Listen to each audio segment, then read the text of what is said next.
Yes, हम फिर से आ गए हैं। हमारा जो कल का लेक्चर था उसको कंटिन्यू करने के लिए एक्चुअली कल हम नहीं कर पाए because of some technical issue in my network. तो अब आज हम करते हैं कंटिन्यू। कल हमने यहाँ तक कवर कर लिया था इसीलिए मैंने ये वाला पेज वापस ओपन किया है।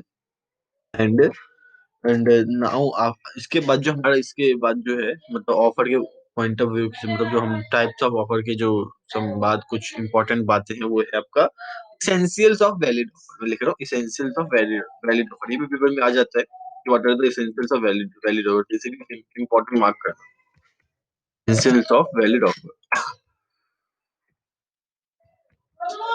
Essentials of valid offer.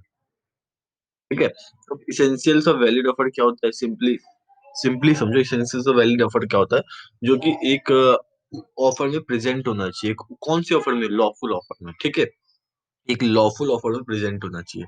पहला क्या है? It must be capable of creating legal oblique relationship. अगर आप ही समझो ना, अगर ऑफर कोई ऐसा है कि जो लीगल रिलेशन क्रिएट कर ही नहीं सकते, जैसे कि जो हमारे सोशल ऑफर होते हैं। एक हस्बैंड ने जिसमें अपने वाइफ को प्रॉमिस करता है कि मैं तुम्हें मंथली खर्चे दूंगा घर चलाने के लिए, तो ये क्या उसको लीगल रिलेशनशिप का क्रिएट करना करता है क्या उस ऑफर में? नहीं, बिल्कुल नहीं करता। ठीक है, तो ये हमारा लॉफुल ऑफर नहीं होता है। ठीक है, सेकंड देखो, it must be certain definite and not वैग। सर्टेन होना चाहिए, डेफिनेट होना चाहिए और वैग नहीं होना चाहिए। मतलब सिंपली कि आपको ये अच्छे से एक्सप्लेन किया होना चाहिए। जैसे कि आप एक तेल की दुकान पे जाते हो, आपको उनको बताना चाहिए कि मेरे को ना मेरे ये नारियल का तेल चाहिए या फिर सरसों का तेल चाहिए। ये नहीं बोलना चाहिए कि सिर्फ तेल ही चाहिए। ठीक है, तो ये सेकंड पॉइंट था। थर्ड पॉइंट देखिए क्या है? थर्ड पॉइंट है, it must be communicated to offer. ये ऑफरी को कम्युनिकेट जरूर करना चाहिए आपको। ठीक है, जिसको आपने ऑफर दिया ना उसको पक्का इसको आपको कम्युनिकेट करना चाहिए, otherwise there can not be any acceptance of it. Okay, इसमें हमारा एक बहुत ही फेमस केस आया था जो कहता है लालमान शुक्ला वर्सेस गौरी दत्त का। तो उसमें क्या हुआ था कि जो लालमान शुक्ला थे, मतलब जो गौरी दत्त की उनकी नेफ्यू खो गई थी, तो उन्होंने लालमान शुक्ला को हरिद्वार भेजा था उनकी नेफ्यू को तलाशने के लिए। और इसके बीच में ही जब उसने भेजा तो उसके बाद ही जो हमारी गौरी दत्त है यहाँ पे भी मतलब जहाँ पे रहते थे वहां भी इन्होंने एडवर्टीजमेंट पूरा करवा दिया कि जो भी कोई ढूंढेगा इनकी नेफ्यू को, उनको ये कुछ रिवॉर्ड देंगे या फिर इनाम देंगे। ठीक है, तो लालमान शुक्ला को जो था वहां पे उनको हरिद्वार मिला नहीं। हरिद्वार जब वो आने लगा तब उनको इनका नेफ्यू मिल गया, तो अब इसके पास ये गया और उनको तो देख दिया। तो तब तो इसको क्योंकि रिवॉर्ड के बारे में कुछ पता नहीं था, तब तो इसने कुछ किया नहीं। तो फिर जब 2-3 महीने बाद हुई तो इसने एडवर्टीजमेंट का पोस्टर देखा लालमान शुक्ला ने कि इन्होंने तो अनाउंस किया था अवार्ड। तो फिर लालमान शुक्ला क्या करता है, कोर्ट में जाता है, केस करता है कि इन्होंने अवार्ड दिया था, इन्होंने अनाउंस किया था कि मैं तुमको अवार्ड दूंगा जो भी जीतेगा एडवर्टीजमेंट के थ्रू, और मैंने किया फुलफिल तो मेरे को नहीं दिया। तो पर कोर्ट कहता है कि आपको ऑफर के बारे में पता था पहले? तो वो कहते हैं नहीं, मेरे को तो पता ही नहीं था। तो कोर्ट सिंपली कहता है कि अगर आपको ऑफर के बारे में ही पता नहीं था तो एक्सेप्टेंस क्या होगी इसकी? ठीक है, तो यही था हमारा केस। तो क्या होता है हमारा, it must be communicated to offer. Fourth क्या है? It must be made with a view to obtaining the assent of the other party. जाहिर सी बात है, अब ऑफर क्यों कर देता है ताकि हमें दूसरे पार्टी का एसेंट मिल जाए। हम उसको क्यों कह रहे हैं कि क्या तू मेरी कार खरीदना चाहेगा? क्योंकि मैं अपनी कार बेचना चाहता हूँ ना और मेरे को पैसे चाहिए इसलिए। ठीक है। Fifth, it may be conditional. Conditional मतलब जैसे कि आप कोई भी साइट पे जाते हो तो आपको कहता है कि सबसे पहले अगर आपको ये वाली नोट्स चाहिए तो आपको ये वाली फॉर्म फिल कर ये जो अपना मतलब ईमेल आईडी, नाम और ये फोन नंबर यहाँ पे इस फॉर्म में फिल करना होगा। ठीक है, तो ये क्या है? आपको ऑफर तो दिया जा रहा है, मतलब आप ऑफर तो दे सकते हैं but after fulfilment of some condition. ठीक है। सिक्स क्या है कि it should not contain a term the non compliance of which would amount to acceptance। कुछ ऐसा नहीं होना चाहिए जिसके नॉन कॉम्प्लियंस के वजह से एक्सेप्टेंस हो जाए। जैसे कि कोई ये नहीं कह सकता कि अगर अगर 2 दिन में तुमने मुझे कुछ नहीं बोला तो मैं मान लूंगा कि तुमने मेरे को ऑफर दे दिया। तो ऐसा नहीं होना चाहिए। ठीक है, ये ऐसा नहीं होना चाहिए। अगर ऐसा होता है तो फिर वो ऑफर नहीं होगा। ठीक है, तो ऐसा नहीं कह सकता कि अगर तुमने 2 दिन में मुझे ऑफर नहीं दिया तो मैं मान लूंगा कि ये ऑफर तुमने दे दिया है मेरे को। तो ऐसा नहीं होना चाहिए। ठीक है, यहाँ पे देखो, यहाँ पे एग्जांपल है। A proposes B to purchase his Android mobile for ₹5,000 and if no reply by him in a week। देखो वही है कि A जो है उसको कहता है कि तू अपनी एंड्रॉइड जो फोन है वो 5,000 में बेच दे। और ये भी उसको कह देते हैं कंडीशन लगा के कि अगर तूने एक वीक तक कुछ भी रिप्लाई नहीं दिया मेरे को तो मैं मान लूंगा तूने बेच दिया। ठीक है, हमारा सेवन देखिए क्या है? द ऑफर में बी आइदर स्पेसिफिक और जनरल, जो कि आपका सेम वही होता है जो हमने पीछे डिस्कस भी किया, स्पेसिफिक ऑफर और जनरल ऑफर क्या होता है, ठीक है। अब जो हमारा एक इंपॉर्टेंट पॉइंट आ रहा है इसमें, वो आ रहा है offer and invitation to offer. ये तो हमारे जो तुमने देख रहे हो, जो क्लासिफिकेशन ऑफ ऑफर जो थे, एसेंशियल और वैलिड ऑफर हमने देख लिया। अब हम बात करते हैं आपका इनविटेशन टू ऑफर, जो कि हमारा बहुत ही ज्यादा इंपॉर्टेंट है, इनविटेशन टू ऑफर। पहले मैं समझाऊंगा, उसके बाद बताऊंगा। इनविटेशन टू ऑफर क्या होता है? इनविटेशन टू ऑफर होता है कि हम जो है इनवाइट कर रहे हैं अदर पार्टी को। हम क्या कर रहे हैं? ऑफर नहीं दे रहे, हम जस्ट इनवाइट कर रहे हैं अदर पार्टी को कि वो हमको ऑफर दे। इसीलिए हमें, हमारा कोई इंटेंशन नहीं है ऑफर देने का। बस हमारा ये इंटेंशन है कि ताकि अदर जो पार्टी है हम उनको इनवाइट करें, ताकि वो जो अदर पार्टी है वो हमको ठीक ऑफर दे, वो हमको क्या करे? ऑफर दे। जैसे कि आप जाते हो रेस्टोरेंट में, तो रेस्टोरेंट के बाहर क्या लगे रहते हैं? चिल्ली पटेटो 20 रुपए का, चाउमीन 40 रुपए का, 30 रुपए का गोलगप्पा, ये सब लगे रहते रेस्टोरेंट में किसी भी हो। उसके बाद ढाबा के बाहर जाते तो देखा होगा बोर्ड में लगे रहते कि ये इतने का, ये इतने का, ये इतने का। अब आप उनसे पूछोगे कि सर चाउमीन नहीं है, तो आप ये उन पे केस थोड़ी ना कर दोगे कि सर आपने मेरे को चाउमीन, आपने लिखा है यहाँ पे चाउमीन 30 रुपए का, ये आपने ऑफर दिया, मैंने एक्सेप्ट कर लिया और आप कह रहे हो चाउमीन नहीं है, तो ऐसा नहीं हो सकता ना। वो जस्ट इनवाइट कर रहे हैं आपको। अब जब आप उनको कहोगे ना सर चाउमीन है, तो वो होगा ऑफर। एंड जब वो आपको कहेंगे ना हाँ जी है, तो वो होगा एक्सेप्टेंस। ठीक है, समझ गए? ये था हमारा इन्विटेशन टू ऑफर। तो जो मैं पढ़ाते जा रहा हूँ उसको सही से पढ़ते जाना, आराम से क्लियर हो जाएगा। अब है हमारे पास एक्सेप्टेंस। एक्सेप्टेंस एक्सेप्टेंस एक्सेप्टेंस क्या होता है? सिंपली समझो, एक्सेप्टेंस होता है जब जिसको हम प्रपोजल देते हैं, जब हम जिसको प्रपोजल करते हैं, जब वो अपनी एक्सेप्टेंस को सिग्निफाइज कर देता है, ठीक है, अपनी एसेंट को बेसिकली सिग्निफाइज कर देता है, वो अपनी मतलब ऑफर में अपनी सहमति को ऐड कर देता है। मतलब ऑफर प्लस कंसेंट क्या हो जाता है? Acceptance. Offer plus consent of promisee, offer plus consent of promisee is called what? Is called acceptance, ठीक है। अब है हमारे पास कुछ ऐसी, जैसे कि लीगल रूल्स ऑफर के। अब हमारे पास जो है लीगल रूल है किसके? एक्सेप्टेंस के। ये भी थोड़ा सा इंपॉर्टेंट है, देख लेना आप।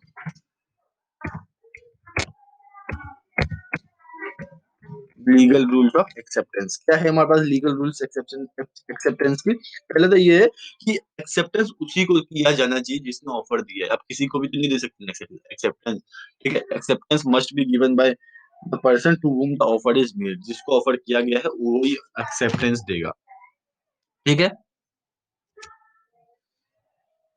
अब हमारे पास इसका, इसमें जो दूसरा पॉइंट आ रहा है, वो आ रहा है हमारे पास, acceptance must be absolute and unqualified. मतलब ये एब्सोल्यूट होना चाहिए और अनक्वालिफाइड होना चाहिए। जैसे कि मैंने इन्हें बी को कहा कि क्या तुम मेरी कार 5 लाख में लोगे, और बी कह रहा है कि सर मैं आपकी कार 5 लाख में, 5 लाख में नहीं, 4,50,000 में ले लूंगा। तो ये एक्सेप्टेंस नहीं है। ये क्या बन जाएगा? ये हमारा बन जाएगा बेसिकली काउंटर ऑफर, ठीक है। ये हमारा क्या बन जाएगा? Counter offer. मतलब उसने एफर ऑफर दिया और उसने क्वालिफाइड एक्सेप्टेंस दे दी, यही तो होता था काउंटर काउंटर ऑफर। तो वही है कि acceptance must be absolute and unqualified, ठीक है। क्वालिफाइड मतलब वो एकदम अनक्वालिफाइड होनी चाहिए, ठीक है। उसमें कोई ऐसा नहीं कह सकता कि 5 लाख की जगह 4,50,000 कर लो। मतलब बार्गेनिंग पावर नहीं होनी चाहिए, ठीक है। अब तीसरा है एक्सेप्टेंस मस्ट बी कम्युनिकेटेड। जाहिर सी बात है, एक्सेप्टेंस कम्युनिकेटेड किया जाना चाहिए। किसको? जिसको ऑफर, जिसने ऑफर उसको दिया है, ठीक है। फोर्थ है हमारे पास, acceptance must be in the prescribed mode, ठीक है। इसका मतलब क्या है कि एक्सेप्टेंस जो है ना, जो मोड प्रिस्क्राइब किया गया है कॉन्ट्रैक्ट के द्वारा, उस मोड में होना चाहिए, या तो रीजनेबल मोड में होना चाहिए, ठीक है। या तो जिस मोड में प्रिस्क्राइब किया गया है उस मोड में होना चाहिए, या तो आपका रीजनेबल मोड में होना चाहिए, या फिर कोई ऐसा भी मोड है जिसको जो है प्रॉमिस, जिसको जो प्रॉमिसी है वो ऑलवेज यूज करता है एक्सेप्टेंस ऑफ ऑफर के लिए, तो वो भी हो सकता है, ठीक है। आपको बस दो ही चीज याद रखना है कि प्रिस्क्राइब्ड मोड और रीजनेबल मोड, ठीक है। चलिए, अगर आपका प्रिस्क्राइब्ड किया गया है कॉन्ट्रैक्ट के द्वारा तो उसी मोड में, नहीं तो reason, if no mode is prescribed it must be made in reasonable mode, ठीक है। फिफ्थ है हमारे पास टाइम। देखो एक्सेप्टेंस जो है ना, मस्ट बी गिवन मतलब जरूर दिया जाना चाहिए with in the stipulated time. जो भी हमारा टाइम फिक्स किया गया है कॉन्ट्रैक्ट के अंदर, उसी में दिया जाना चाहिए, ठीक है। अगर उसमें नहीं दिया गया और टाइम लैप्स हो गया, तो फिर एक्सेप्टेंस जो है वैलिड नहीं रहे। And if no time is stipulated acceptance, हाँ, वही देखो कि आप मैंने तो ये कहा कि acceptance must be given with in stipulated time, ठीक है? और अगर नो टाइम स्टिपुलेटेड है तो फिर रीजनेबल टाइम, ठीक है? अगर नो टाइम स्टिपुलेटेड है तो रीजनेबल टाइम, ठीक है? और हमारे पास वही जो हमारे पास 7 6th पॉइंट है वो है कि mayor silence is not acceptance. वही है कि आप अगर चुप ही हैं तो वो आपके लिए आप ये नहीं कह सकते कि अगर तू मेरी मैंने अपनी कार तुम्हें बेचना मैं अपनी कार तुम्हें बेचना चाहता हूँ और अगर तुम मेरी कार का एक्सेप्टेंस नहीं देते हो तो मैं अज़्यूम कर लूँगा कि तुमने 2 दिन के बाद इसको एक्सेप्ट कर लिया। तो ऐसा नहीं होना चाहिए, ठीक है? अब हम हमारे पास एक इम्पोर्टेंट जो टॉपिक आ रहा है, इम्पोर्टेंट टॉपिक, वो किसका आ रहा है? Communication of offer and acceptance का। सबसे पहले हम बात करेंगे communication of offer and acceptance. बस 2-3 टॉपिक और बचे इसके अंदर।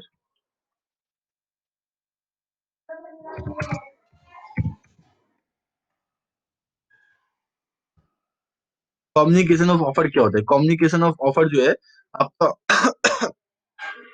1 मिनट, सॉरी। हाँ, कम्युनिकेशन ऑफ ऑफर क्या होता है? सबसे बड़ी बात तो ये हो जाता है हमारा कि कम्युनिकेशन ऑफ ऑफर होता क्या है? तो देखो, कम्युनिकेशन ऑफ ऑफर जो है हमारा क्या होता है, जो ऑफर कम्युनिकेट होता है। अभी कब कंप्लीट होता है? सुनो, कम्युनिकेशन ऑफ ऑफर कौन करता है? जो हमारा प्रपोज़र है वो करता है। तो क्या होता है? Communication of offer is complete when it comes to the knowledge of the person to whom it is made, ठीक है? जब एक्सेप्टेंस के नॉलेज में जब जो एक्सेप्टर होता है, उसके नॉलेज में आ जाता है कि इस पर्सन ने ऑफर किया है, तो हमारा तभी कम्युनिकेशन ऑफ ऑफर कंप्लीट हो जाता है। सेकंड है communication of acceptance. Communication of acceptance जो है सबसे पहले है कि कम्युनिकेशन एक्सेप्टेंस के आपके पास 2 मोड है कि हम किस तरीके से एक्सेप्टेंस को कम्युनिकेट कर सकते हैं। पहला है बाय एन एक्ट और दूसरा है बाय एन ओमिशन, ठीक है? ध्यान से समझना। बाय एन एक्ट का मतलब क्या है? आपने रिटन और ओरल वर्ड का यूज़ किया है एक्सेप्टेंस को कम्युनिकेट करने के लिए। सेकंड, आपने कोई भी वर्ड का यूज़ नहीं किया बट आप इम्प्लाइडली हो कि आप इस मोड में यूजुअली करते हो, तो इसलिए ऑफर भी इसी को समझेगा, ठीक है? हमारे पास जो एक और इम्पोर्टेंट पॉइंट है तीसरा, वो है कि हमारा कि when communication of acceptance is complete. हमने ऑफर का तो कंप्लीट लिख लिया कि कम्युनिकेशन ऑफ ऑफर कब कंप्लीट होगा। हम बात करेंगे when communication of acceptance is complete. When communication of acceptance is complete.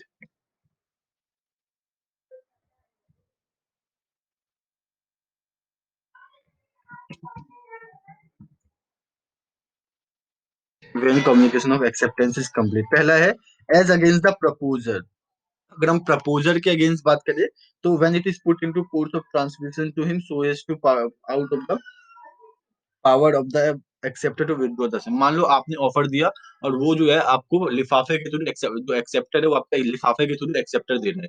तो प्रपोजर के लिए कम्युनिकेशन एक्सेप्टेंस पता है कब हो जाएगा? जब वो एक्सेप्टर नहीं एक्सेप्टर, जब वो वहां से जो है अपना लिफाफा को छोड़ेगा, जब वहां पे पुट करेगा कि वो उसके पास जाए, इसके पास ऑफर के पास जो लेटर है, लेटर ऑफ एक्सेप्टेंस, ठीक है? तब वो वहां पे से जाए, तो जैसे ही वो वहां से छोड़ेगा अपने कुरियर वाले को देगा, उसके हाथ से गया, तो ये हमारा कम्युनिकेशन एक्सेप्टेंस हो जाएगा एज अगेंस्ट द प्रपोजर। और एज अगेंस्ट द एक्सेप्टर के अगेंस्ट कब होगा? जब वो ऑफरर जो है ऑफरर की नॉलेज में आएगा, ठीक है? आपने छोड़ दिया, अभी वो उसके पास है, अभी वो कुरियर वाले के पास है, तो हमारा कम्युनिकेशन ऑफ एक्सेप्टेंस कंप्लीट हो गया as against the proposer, but not at as against the acceptor. कब होगा एज अगेंस्ट द एक्सेप्टर? जब हमारा ऑफरर के नॉलेज में आएगा, ठीक है? ये इतना इम्पोर्टेंट नहीं है। अब हमारे पास एक इम्पोर्टेंट पॉइंट है, जल्दी से आ जाइए। हम बात करते हैं मोड्स ऑफ रिवोकेशन की। Modes of revocation of offer. Modes of revocation of offer. आपको आज के दिन में 3 क्लास मिलेगी, ठीक है? ध्यान देना, 3 क्लास मिलेगी और मैं शाम तक आपको अपलोड कर दूंगा। मैं इसको छोटी-छोटी वीडियो बनानी है। Modes of revocation of offer. पहला है क्या? पहला मोड क्या है? पहला है आपका बाय नोटिस। Bye notice. आपने मान लो ऑफर दे दिया कि मैं अपनी कार 5 लाख में बेचना चाहता हूँ। अब आप क्या कर रहे हो? नोटिस जारी कर रहे हो कि सर ये जो ऑफर आया था ये मैं कैन विथड्रॉ करता हूँ, ठीक है? ये हो गया बाय नोटिस। दूसरा क्या है? By lapse of time.